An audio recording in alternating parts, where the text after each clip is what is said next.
सिर्फ भारत का इतिहास देखिए, पिछले 100 साल में बहुत ज़्यादा प्रगति हुई है, रिमार्केबल जर्नी ऑफ प्रोग्रेस। इसके लिए हमें ऑफ कोर्स हम स्टैटिस्टिक्स देखते हैं। अभी मेरी यंग कलीग हियर, हमारी स्टैटिस्टिक्स पर बात हो रही थी, जो संख्याएं हम आंकड़े देखते हैं, सेंसस का आया, नेशनल फैमिली हेल्थ सर्वे का आया, आंकड़े कितने महत्वपूर्ण है, न्यूज़ रिपोर्ट कितनी महत्वपूर्ण है, संख्याएं इतना परसेंट ही हो गया, महत्वपूर्ण है, परंतु वो ज़्यादा थ्योरी का पढ़ने पढ़ाने का मुद्दा है। आज इतना समय हमारे पास नहीं है। आंकड़ों की बात ना करते हुए हम आपकी और मेरी कहानी अगर हम देखें, प्रत्येक व्यक्ति का जीवन एक कहानी है, और उस कहानी के रूप में देखें, आप अपने जीवन के बारे में सोचिए, अपनी नानी पर नानी, दादी पर दादी का जीवन और अपना सोचिए। आपको खुद कोई स्टैटिस्टिक्स की जरूरत नहीं है जानने के लिए कि कितनी प्रगति हुई है। एक बहुत छोटी सी कहानी शेयर करूंगी। मैं करीब 10 साल की थी तो मेरी नानी ने मुझे एक दिन एक डब्बा दिया, एक छोटा सा, इतना, जिसको गिलेट कहते थे, वो पानी चढ़ा हुआ स्टील का डब्बा दिया, उसमें हिडन कंपार्टमेंट भी था, छोटा प्यारा सा, और उन्होंने मुझसे कहा ये मेरी माँ का डब्बा था, तो ये रख ले। मेरी माँ जो थी वो 13 साल की उम्र में मर गई थी। तो मेरी जो पर नानी थी, बाद में I tried to find out कि ये कहानी मेरी पर नानी कौन थी। मैंने अपनी माँ से पूछा, मौसियों से पूछा।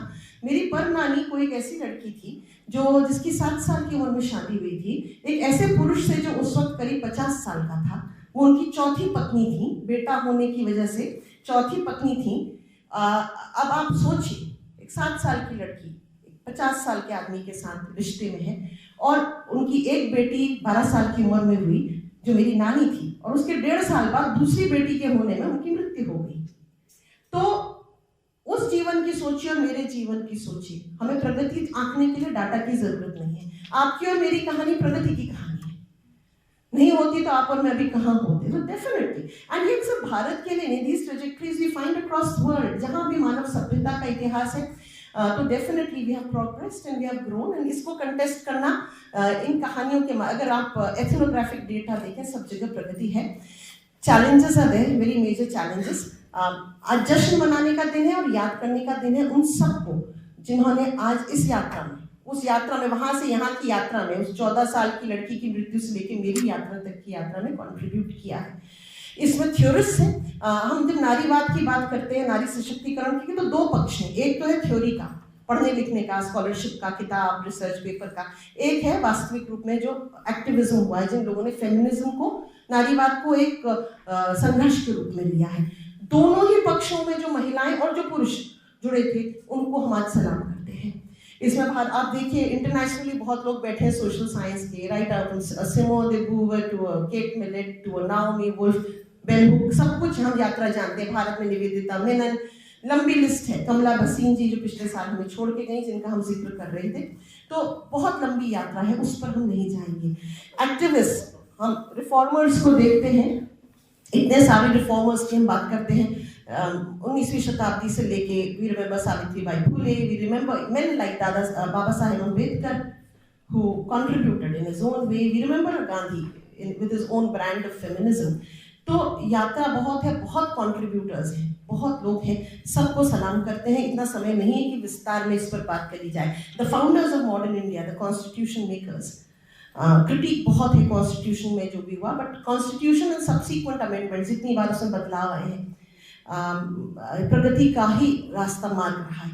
विशेष रूप से पिछले 10 साल में जिस तरह के इंटरवेंशन मेजर्स, वेलफेयर मेजर्स महिलाओं के लिए आए हैं, चाहे वो आप बेटी बचाओ बेटी पढ़ाओ, मातृ वंदन योजना, कोई कह ले, उज्ज्वला, कोई, हर प्रकार से 10 साल में जिस तरह का वेलफेयर इनिशिएटिव सशक्तिकरण के लिए हुआ है, हम कोई पॉलिटिकल डिस्पेंसेशन या पॉलिटिकल आइडियोलॉजी की बात नहीं कर रहे हैं, बट डेफिनेटली अगर हम गवर्नेंस के पॉइंट ऑफ व्यू से देखें तो 10 साल में बहुत कुछ महिलाओं के लिए हुआ है, किया गया है, जो undeniably it's out there for us to see, right. हमने जो थे नारीवादी थे, मैं यहाँ स्कॉलर के रूप में आपके सामने खड़ी हूँ, ज्योति दी उसका दूसरा पक्ष आपको बताएंगी कि ग्राउंड पर क्या होता है। तो भारत में भी हम ये याद करने योग्य है कि 1974 से हमारे यहाँ नारीवादी अध्ययन की कहानी कहीं पर शुरू हो जाती है। टुवर्ड्स इक्वालिटी एक रिपोर्ट आती है, जिसको एक प्रकार से सेमिनल हम मान सकते हैं रिपोर्ट, एक मील का पत्थर है। 1974 में भारत में महिलाओं की स्थिति पर एक विस्तृत रिपोर्ट भारत सरकार निकालती है, और उसके बाद 1970, 80 और 90 के दशक में में बहुत काम हुआ। जो मैं अभी यहाँ एक स्कॉलर के रूप में आपके सामने हूँ। 80 और 90 के दशक के काम में फाउंडेशंस हैं हमारी, इंडियन फेमिनिज्म, दलित फेमिनिज्म, यानी जो हास्याकृत महिला है, जो दोहरे हास्यकरण की मार झेलती है, दलित भी है, गरीब भी है, महिला भी है, उन पर जिस प्रकार का काम 90 के दशक में हुआ वह विश्व में जो है उसको माना जाता है, पहचाना जाता है। It is recognised as a kind of whole genre after black feminism, we come there. So अभी उस पर बहुत विस्तार में, क्योंकि मैं देख रही हूँ I am half way through. तो जो आज हम जहाँ खड़े हैं, रिफॉर्मर्स, स्कॉलर्स, पॉलिटिशियंस, लीडर्स, इन सब के सम्मिलित प्रयास की वजह से खड़े हैं। और कई लोगों ने बहुत कुर्बानियां भी दी हैं, महिलाओं ने, women activists have sometimes paid a very heavy price, a very heavy price. Today we have a Nirbhaya Yojana, but we know how Nirbhaya has sacrificed her life for us to actually wake up to the fact, the gruesome aspects of rape and what happens. ऐसा नहीं है कि उसके पहले rape नहीं होते थे या नहीं होते थे, उसकी जो रेप का जो क्राइम है, वायलेशन ऑफ विमेन, उसको ऐसा लगा कि हमारा देश तब जागा, उस वक्त जागा, और सब्सिक्वेंटली लॉज अमेंड हुई इत्यादि। तो सलाम करने के लिए बहुत लंबी लिस्ट है, जश्न मनाने को भी बहुत कुछ है। आज की तारीख में सस्टेनेबल डेवलपमेंट गोल्स की हम बात कर रहे हैं 2030 की, और भारत के कंटेक्स्ट में हम 2047 की बात कर रहे हैं। दोनों में ही 17 सस्टेनेबल डेवलपमेंट गोल्स हैं, सतत विकास के लक्ष्य हैं, उन सभी में जेंडर आता है। ऐसा नहीं कि फिर उसमें जो नंबर 5 है, सस्टेनेबल डेवलपमेंट गोल 5, उसको तो एक्सक्लूसिवली जेंडर इक्वालिटी के लिए रखा गया है। पर मेरी जो यहाँ स्कॉलर्स बैठे हैं, जो young scholars, research scholars specially, you must read the sustainable development goals. In fact आपको कंठस्थ होनी चाहिए अगर आप सोशल साइंस के हैं तो। There are important pointers to what's happening in the first half of this millennium. Next thing, COVID-19 has been a big retarding factor, like a speed breaker. जो पैंडेमिक हुआ उसमें स्पीड ब्रेकर, महिला विकास में भी उसका नेगेटिव असर बहुत हुआ है। और ये जो लोग रिसर्च कर रहे हैं उनके लिए महत्वपूर्ण है कि आप, ये रिसर्च का बड़ा अच्छा मुद्दा उभर के आ रहा है। जैसे आप रिसर्च गाइड हैं, आप रिसर्च स्कॉलर हैं, इस पक्ष को जरूर देखिएगा कि इस पैंडेमिक ने हमारी दुनिया को कैसे बदला है और महिलाओं की दुनिया को कैसे बदला है।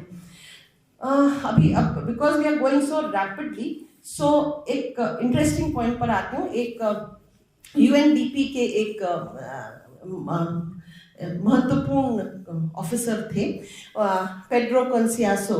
2020 में उनका एक पेपर या एक आर्टिकल है, उसमें एक बड़ा इंटरेस्टिंग वाक्य यूज करते हैं। वो कहते हैं आर्किटेक्चर, जब मकान बनाते हैं तो मकान का स्थापत्य होता है, उसमें से वो टर्म्स को लेते हैं, जैसे फर्श, दीवार, छत, आर्किटेक्चर से ले रहे हैं वो अपनी इडियम्स को। उन्होंने एक सेंटेंस बनाया, sticky floors, glass ceilings and biased barriers, the architecture of gender inequality. तो इसमें वो क्या कहते हैं, हिंदी में अनुवाद करूंगी, कि फर्श जो चिपचिपे हैं, जिन पर पांव चिपक रहा है आगे चलने में, छत ऐसी कांच की कि ऊपर को जाओ तो सर टकराए, नीची छत कांच की, सर टकराता है, और आगे को बढ़ो तो रास्ता रोकने के लिए बैरियर लगे हुए हैं। वो कहते हैं ये जेंडर इनइक्वालिटी का स्ट्रक्चर है। वो ऐसा क्यों कहते हैं? वो इसलिए कह रहे हैं क्योंकि अब मैं आपको इसके थोड़ा सा वेरी ब्रीफली, क्या हुआ है कि वर्ल्ड इकोनॉमिक फोरम एक संस्था है जो कि 2006 से हर साल जेंडर गैप रिपोर्ट निकालती है कि आदमी और औरत के बीच में कितना अंतर रह गया है। अगर हम एक आदर्श दुनिया सोचें जहाँ सब बराबर है, एक आदर्श दुनिया जिसमें आप अपने भाई के बिल्कुल बराबर हो, पति के बिल्कुल बराबर हो। अगर 0 से 1 का स्केल है, 0 मतलब आप बिल्कुल बराबर नहीं और 1 मतलब आप बिल्कुल बराबर हो, तो गैप कितना है आदमी और औरत में। और उन्होंने दुनिया के सभी 146 देशों की आज की तारीख में रिपोर्ट है, करीब करीब हर साल निकली है, 1-2 साल बीच में छूटे हैं। 17वां संस्करण 2023 का आया है, द 17th एडिशन ऑफ 2023, और वो संस्करण जो है वो अभी रिलीज हुआ है 2024 में। इंटरनेट पर जाइएगा, आपको मिल जाएगी, आपके पास डाउनलोडेड होनी चाहिए। अगर आप सोशल साइंस के, डाउनलोड हो जाती है, बहुत अच्छी रिपोर्ट है। अभी क्या माना जाता है कि दुनिया में अगर 1 से 100 की गिनती करें और 100 का मतलब हम सब बराबर है, तो अभी 68.4% ही गैप भरा है। 68 एवरेज है दुनिया का, पूरी दुनिया का एवरेज ले रहे हैं, भारत की बात नहीं कर रहे हैं। और बहुत धीमे धीमे सरक रहा है, 2006, आप लगा लीजिए अब हो गए 17 साल तो पूरे ही हो गए, 18वां साल चल रहा है, 2006 से अब तक रेंग रहा है, बस 4% भर पाए हम इसको। तो और ये भी भूल जाइए, सबसे अलार्मिंग चीज है कि 131 साल लगेंगे, 131 years before men and women will be equal, all else remaining the same। अगर कोरोना जैसी कोई चीज फिर से ना हो जाए, कहीं पैंडेमिक फिर से ना हो गया, विश्व युद्ध ना हो जाए, पैंडेमिक ना हो जाए, दुनिया में तहस नहस ना हो जाए, जैसा आज चल रहा है सब कुछ थोड़ा बहुत ठीक ठाक ऐसा चलेगा, तो 131 साल बाद आपकी और मेरे नाती पर नातियों से भी बहुत आगे की जनरेशन बराबरी देखेगी। So we will achieve parity after 131 years। World Economic Forum कह रहा है, it's a very thorough study, 2006 से हो रही है। अनोखी बात यह है कि पैंडेमिक के ठीक पहले, कोरोना के ठीक पहले ये नंबर था 95 साल। यह आया था कि 95 साल में हम लोग बराबर हो जाएंगे। कोरोना के पैंडेमिक से इतना झटका लगा कि ये फिगर अब 131 साल हो गई, 131 years। तो आपकी और मेरी जिंदगी में क्या, हमारी तो ग्रैंड चिल्ड्रन की जिंदगी में भी बराबरी नहीं आएगी पुरुष और महिला के बीच में। ये रिपोर्ट बहुत इंटरेस्टिंग है क्योंकि तो बहुत अच्छी स्टडी वर्ल्ड इकोनॉमिक फोरम की है, और ये 4 पक्ष देखते हैं, पढ़ना लिखना, educational attainment, health and survival, political empowerment, economic opportunity and participation. 4 पक्ष देखते हैं, आपकी पढ़ाई शिक्षा, दूसरा देखते हैं आपका स्वास्थ्य, और तीसरा देखते हैं राजनीतिक सशक्तिकरण, चौथा देखते हैं आर्थिक मौके और आर्थिक बराबरी की बात देखते हैं। इस पर भी हमारी चर्चा हो रही थी कि विश्व में आज देखा गया है, पूरे एवरेज ले रहे, इंडिया की बात नहीं कर रही हूँ, विश्व में देखा गया है कि एजुकेशनल अटेनमेंट में बहुत अच्छी प्रगति हुई है। करीब करीब पूरी दुनिया में प्राइमरी में ऑलमोस्ट इक्वल है एनरोलमेंट। शिक्षा के क्षेत्र में इतना कष्ट नहीं है। इसी तरह स्वास्थ्य के क्षेत्र में कष्ट नहीं है, भारत में भी नहीं है। स्वास्थ्य सेवाएं और महिलाओं के सर्वाइवल रेट्स अच्छे हैं। दिक्कत 2 जगह आती है, पॉलिटिक्स में और इकोनॉमिक्स में, अर्थशास्त्र में और राजनीति में। राजनीति में बहुत बड़ा गैप है, राजनीतिक सशक्तिकरण महिलाओं का भी बहुत बाकी है, क्योंकि आज इनका डिस्कशन एम्पावरमेंट पर है। दुनिया में 10 में से करीब बस 1 महिला हेड ऑफ स्टेट है, मतलब राष्ट्र की अध्यक्ष है। दुनिया में एवरेज अगर देखें तो पार्लियामेंट या संसद जिसको हम कहते हैं, हमारे संसद है या बाकी लेजिस्लेटिव बॉडीज हैं, 1/4 से कम औरतें हैं, एवरेज ले रहे हैं 1/4 से कम है। 3 हिस्सा आदमी है तो 1 हिस्सा औरत है, इतना कम है। वोटर्स हैं, वोटिंग अब आ गई है पूरी दुनिया में, वोटिंग फिगर्स, मतदाताएं हैं महिला, पर निर्णय निर्माण में महिलाओं का हिस्सा नहीं है। और भारत की हालत यह है कि भारत में आज की तारीख में, मैंने कहा ना 146 कंट्रीज का असेसमेंट हुआ है, उसमें भारत आज 127वें स्थान पर है जेंडर गैप के टर्म्स में। तो भारत की स्थिति अच्छी नहीं है। बांग्लादेश हमसे आगे है, पाकिस्तान अफगानिस्तान हमसे पीछे है, परंतु बांग्लादेश की स्थिति हमसे बहुत बेहतर है। ये जो जेंडर गैप है, महिला पुरुष के बीच की खाई को कम करने की बात कर रहे हैं, उसके टर्म्स की बात कर रहे हैं, ठीक है। सबसे बड़ा चैलेंज आर्थिक है। पहले से, आज से 5 साल पहले हम कहते थे सबसे बड़ा चैलेंज पॉलिटिक्स में है, आज हम कहते हैं अर्थव्यवस्था के क्षेत्र में है, क्योंकि हमें मानते हैं कि गैप अभी भी 60% ही भरा है। 40% आदमी और औरत के बीच में खाई है। दूसरा सबसे बड़ी बात अनऑर्गेनाइज सेक्टर की बात हो रही थी, जहां औरतें व्यवसाय, यानी उनकी नियमित नौकरियां नहीं हैं। हमारे झोपड़पट्टियों की, ईंट के भट्टों में काम करने वाली कृषि मजदूर महिलाएं जो हैं, शहरी मजदूर महिलाएं जो हैं, उनके लिए समस्याएं बहुत बड़ी हैं। वेज गैप बहुत है, जो वो कमाती हैं एक पुरुष की बनिस्बत, वही काम पुरुष करता है वही काम महिला करती है, वेज गैप बहुत है, and this is a major problem. और हास्यास्पद बात यह है कि यह सिर्फ ईंट के भट्टे की औरत की दिक्कत नहीं है। एक स्टडी ने हमें बताया कि बैंगलोर का जो आईटी सेक्टर है, बैंगलोर आपने सुना, वहाँ बहुत सॉफ्टवेयर कंपनीज बहुत है, ऐसे सिलिकॉन वैली अमेरिका में, वहाँ आईटी सेक्टर बहुत है। एक रिसर्च करी गई तो पाया गया कि वहाँ भी इंजीनियर्स को, औरतों को कम तनख्वाह मिलती है। तो हम सिर्फ अनऑर्गेनाइज सेक्टर की बात नहीं कर सकते कि अरे वो औरत तो अनपढ़ है तो इसलिए उसको कम मिलती होगी, पढ़ी लिखी नहीं है, मजदूर है तो कम पैसा देते होंगे। ये कम पैसा मिलना अमेरिका में भी हो रहा है। Women are not able to negotiate as effectively as men for salaries. Their negotiation occurs, तो उनको कम सैलरी पैकेजेस पर रखा जाता है, कम बेनिफिट्स के साथ में। तो economic opportunity and participation is a major problem. तो इस because we don't have much time, एक important but I would really, जो मैंने आपसे बात कही थी, sticky floors, glass ceilings and barriers, चिपचिपे फर्श, कांच की छत और आगे सारे अवरोध ही अवरोध। ये बात क्यों कही गई? क्योंकि कहा गया कि प्रगति हुई है, जो रेनू ने कहा जश्न मनाना है। क्यों? मैटरनल मोर्टेलिटी रेट बहुत कम हो गई है। वही जो मैंने कहा, पहले से आपके और मेरे परिवारों में ही एक पुरुष 4-4, 5-5 बार शादी करता था, क्योंकि बीवियां मर जाती थी, चाइल्ड बर्थ में डेथ बहुत होती थी, कच्ची उम्र में लड़कियों की शादियां होती थी, डेथ रेट बहुत हाई था। Modern medicine has change that and access to health care has change that. तो सबसे बड़ा अचीवमेंट माना जाता है मैटरनल मोर्टेलिटी रेट्स कम हुई है। Primary school and secondary school education में बहुत अटेनमेंट्स हुए हैं, बट स्टिकी फ्लोर्स एक्सिस्ट। आगे बढ़ने में दिक्कत है, पाँव पीछे को रगड़ता है, चिपचिपाता है पुरुष की परस्पर। कॉम्पिटिटिवनेस जहाँ है वहाँ महिलाएं डिसएडवांटेज्ड हैं। दूसरी बात है, हो सकता है हमारे यूनिवर्सिटी सिस्टम में ना हो more equitable system, but बहुत सारी, और universities are not the end of the world, there's a lot happening out there. Secondly, glass ceiling, कहता है औरत जो ऊपर उठना चाहती है, बढ़ना चाहती है, compete करना चाहती है, वो एक बार नहीं कई बार नहीं उसका सर ऊपर टकराता है, और आगे बढ़ती है तो कई अवरोध आते हैं। क्यों? Why? Because अगर प्रगति हो रही है, इतने अच्छे सब डेटा दिखा रहा है कि इतनी एजुकेशन है, इतना सब सरकार इतने इंतजाम हमारे लिए कर रही है, तो क्यों हो रहा है?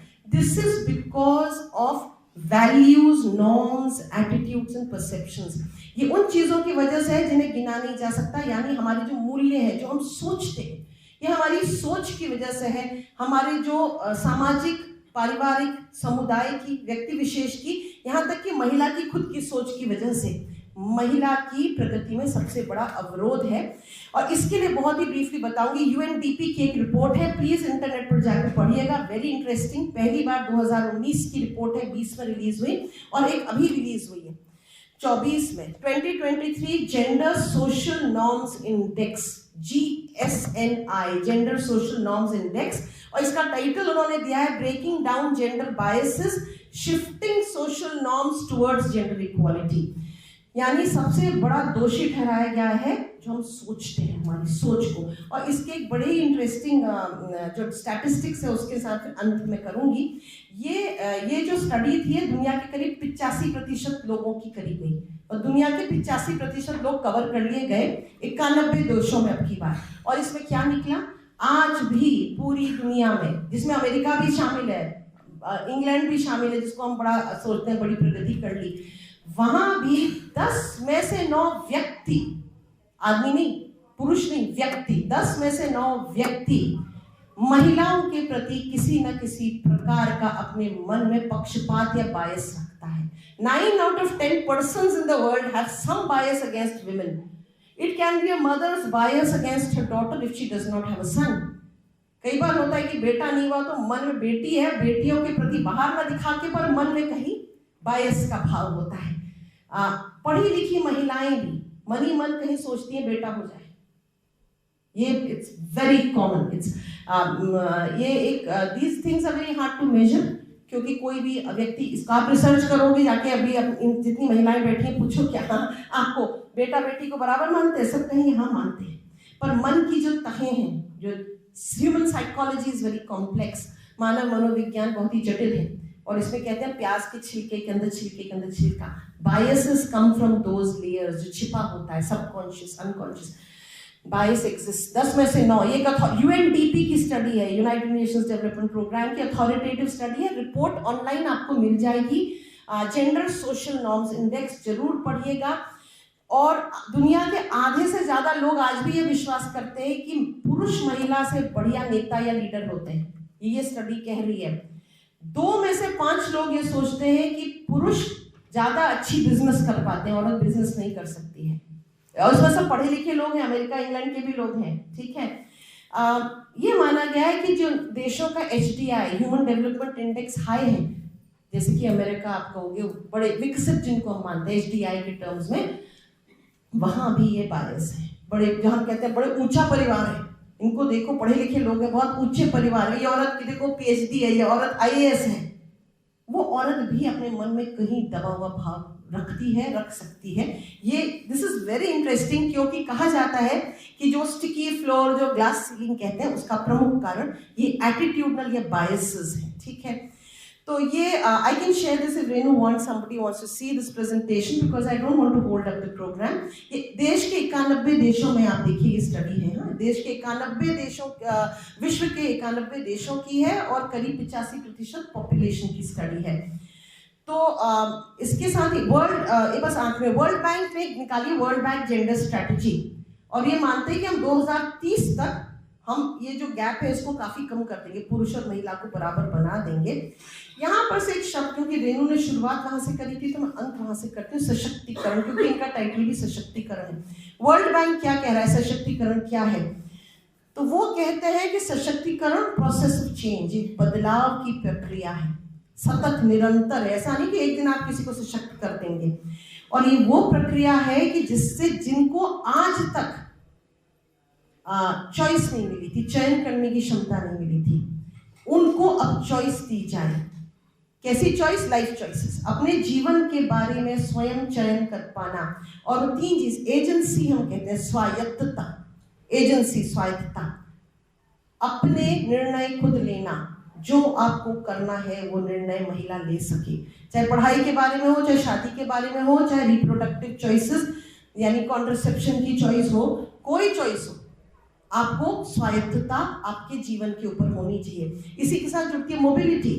आज भी हरियाणा जैसे प्रदेश में मोबिलिटी और पर्दा इज अ प्रॉब्लम।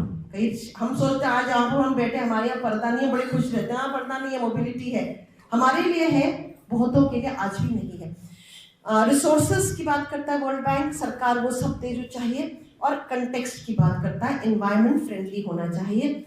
हम लोग जो रिसर्चर्स हैं, Renu can I take just 1 minute to wind up, या क्योंकि यहाँ बहुत सारे हम लोग पठन पाठन वाले बैठे हैं, रिसर्च भी आप में से बहुत कर रहे होंगे।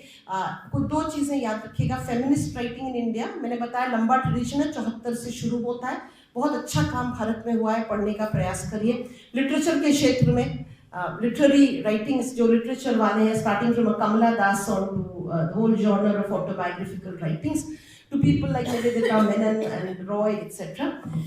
हमें जो है कुछ 2 चीज़ें याद करनी है। वेस्टर्न फेमिनिज्म हमारे लिए नहीं है, पश्चिमी मॉडल फेमिनिज्म का हमारे यहाँ लागू नहीं कर सकते हैं। हमारे यहाँ तभी आज भारतीय ज्ञान परंपरा की बात हो रही है, क्योंकि हम कई बार ज्ञान परंपरा से, मैं एक चीज़ फिर दोहराऊंगी, भारतीय ज्ञान परंपरा, हमें से कई लोगों को लगता है जो वहाँ लिखा था पूरा का पूरा लाना है, नहीं।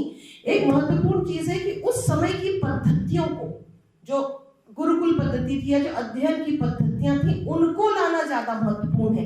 हो सकता है वहां का कंटेंट हमारे लिए रिलेवेंट ना हो, ठीक है, जो आज से 3000 साल पुराना कोई कंटेंट है, कंटेंट रिलेवेंट नहीं है, पर मेथड हो सकती है। हमें अपने कल्चरल कॉन्टेक्स्ट में, भारत के संदर्भ में, भारतीय समाज, संस्कृति, धरोहर और परंपरा के संदर्भ में अपने फेमिनिस्ट स्टडीज को ढालना है, क्योंकि हमारी कहानी पश्चिम की कहानी से बिल्कुल अलग है। This is for the researchers. So western feminism was very monolithic, it has been contested and must constantly contested by us. Secondly, we have to focus on what is Indian, what is unique, right? And पश्चिमी अध्ययन का जो model था, जो हमारे यहाँ भी कई वर्षों तक रहा, उसने कई मिथ्स परपेचुएट करनी, जैसे धर्मशास्त्रों के बारे में कि वो मनु तो रिग्रेसिव है, हमारे धर्मशास्त्र रिग्रेसिव है। नहीं, हमारे धर्मशास्त्र रिग्रेसिव नहीं है।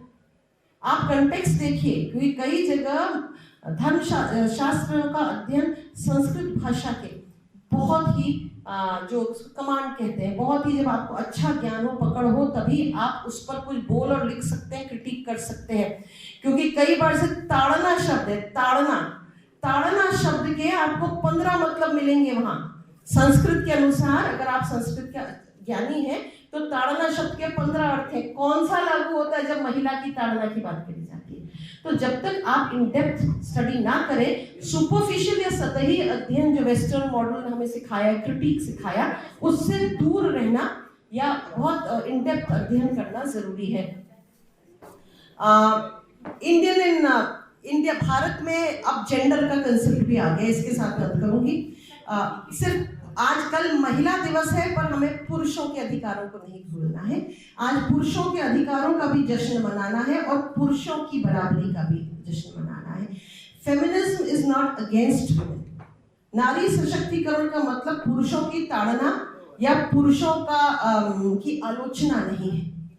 नारी सशक्तिकरण का आधार ही बराबरी है, सभी जेंडर्स के लिए, सभी लिंगों के लिए, सभी लैंगिक आइडेंटिटीज के लिए। तो कई बार ऐसा लगता है कि कोई नारीवादी बोल रहा है तो ये जरूर आके पुरुषों को की आलोचना और उनको अपशब्द कह के जाएगा। हमारा मुझे लगता है सबसे बड़ी चीज याद करनी है, बहुत अच्छी बात आपने अभी कही थी कि सभी जेंडर्स, विशेष पुरुष महिला दोनों के अधिकार, दोनों की बराबरी, दोनों का सही सामाजिकरण, सशक्तिकरण का सबसे इंस्पायर इंक्लूजन नारा है अब की बार का महिला दिवस का अंतर्राष्ट्रीय। Inclusion of main with in the family in all activities of the family. अपने बेटों को, भाइयों को, पतियों को हमें जो परंपरागत रूप से महिला के लिए रखे गए रोल्स थे उनमें इंक्लूड करना है। जब आप अपने बेटे और बेटी को एक ही प्रकार से पालेंगे, घर के अंदर बराबर अधिकार देंगे, बराबर इज्जत देंगे, बराबर मौका देंगे, तो वही चीज वो जाके समुदाय और समाज में जो है प्रतिबिंबित करेंगे। So inspire inclusion, inclusion starts at home. The feminist set, feminist scholars जो नारीवाद कहते हैं, नारीवाद का, पश्चिमी नारीवाद का बहुत बड़ा नारा 1960 के दशक का, द पर्सनल इज पॉलिटिकल। जो घर के अंदर होता है वो भी पॉलिटिक्स है, वो भी पॉलिटिकल है। कुछ भी ऐसा नहीं है जिसकी आलोचना नहीं हो सकती।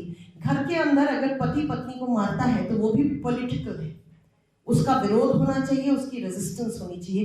पर इसी के साथ साथ हमें याद रखना है कि उसका सोशलाइजेशन घर में हो रहा है, आपके बच्चों का। If the personal is political, then the sphere of the personal is something that we can all critique. तो यानी घर में बेटा बेटी की बराबर पालना, बराबर का सामाजिकरण और एक सशक्त सामाजिकरण जो है वो इंस्पायर इंक्लूजन जो है वो आगे बढ़ेगी। That chain will go ahead. दो चीजें रिसर्चर्स के लिए, इंटरसेक्शनैलिटी एंड डेटा इनविजिबिलिटी। जो सोशल साइंस के बैठे हैं, मैम ने बात करी थी हास्यकरण की और कि सभी वर्गों का सोचना है। मार्जिनलाइजेशन कभी अकेले ये नहीं होता कि आप महिला हो। कई बार ऐसा होता है कि महिला हो, गरीब हो, दलित हो, गांव के हो, ये सब चीजें मिल करके कंपाउंड बनता है, उससे आपका बहुत खराब हालत आपकी हो जाती है। इसके लिए टर्म है इंटरसेक्शनैलिटी इन रिसर्च। तो जब भी अध्ययन करें, किसी को भी सिर्फ महिला के रूप में, पुरुष के रूप में देख के अध्ययन ना करें। Please explore all aspects of their marginalisation. Questionnaire बनाए तो सिर्फ महिलाएं मत पूछें, देखिए उसकी कास्ट आइडेंटिटी क्या है, एथनिक आइडेंटिटी क्या है, एजुकेशनल आइडेंटिटी क्या है। Intersectionality and the second is data invisibility. Data नहीं है। आज की तारीख में सबसे दुखद बात यह है कि डेटा गायब है। आप कहेंगे अरे इतना काम हो गया, इतनी किताबें आती, नहीं, इंपॉर्टेंट डेटा इज मिसिंग। और इंपॉर्टेंट डेटा इसके लिए हास्यास्पद चीज है, वाइल वी हैविंग टी, जैसे कहते हैं कार का डिजाइन, जो महंगी कारें होती है ना, जो बड़ी बड़ी सेडान्स और अच्छी होती हैं, उसमें एक्सीडेंट रेट पर, मोर्टेलिटी रेट पर एक रिसर्च हुई तो पाया गया कि महिलाएं ज्यादा मरती हैं जब वो ड्राइवर होती हैं। ऐसा क्यों होता है?